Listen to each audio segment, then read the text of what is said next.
जियो हो जियो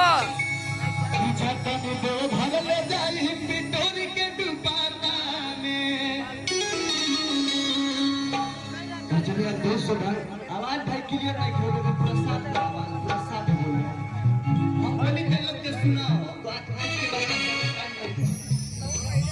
और चलिए आज बहुत सौभाग्य के बात बा एक कठिनैया गांव के पावन पवित्र धरती पर मैं पूरे भाइयों के सहयोग से कार्यक्रम होता है जहां के एक बार जय करा के विजय कोई सच्चे दरबार की ये मां के ओरिजिनल भक्त वालो एक बार और बोल मां के प्यार की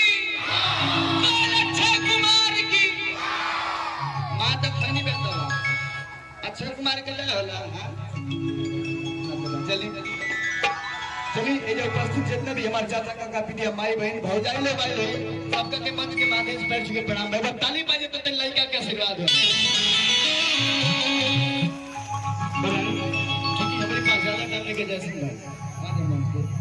अरे भाई आ जा अरे आओ टाइम लेके जाने बोले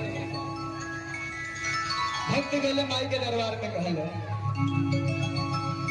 कि मां की ज्योति से नूर मिलता है सबके दिलों को सुरूर मिलता है कि मां की दरबार में जो जाए खाली हो उसे कुछ ना कुछ जरूर मिलता है बोल सच्चे दरबार की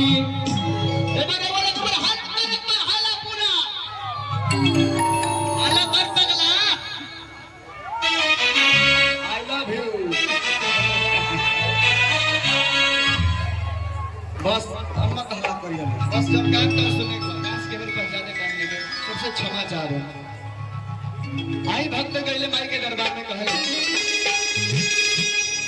कि माटी के मूर्ति से न खेली मुस्काई के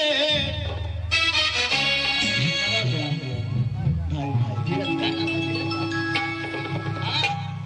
से न खेली मुस्काई के पूरा मार के तने बरसा तो लम्बा लम्बा हाथ उठाए दो सब भाई अपना छटलैया पार्टी पीछे रे बाप रे बाप तो थपड़ी बजा थपड़ी अबे ना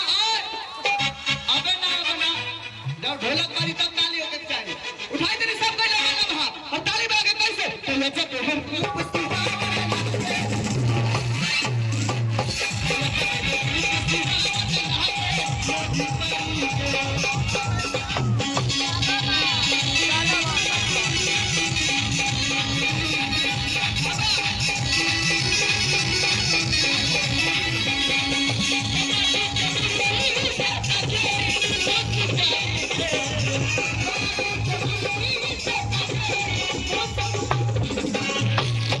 हम जब गाँव दे रहे लोग के सुनाता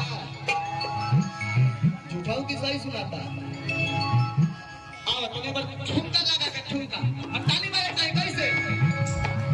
समाधि के मूर्ति से खेली मुस्काई से समाधि के मूर्ति से अरे करो ताली बजा के कैसे तो अच्छा बेबे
आज बहुत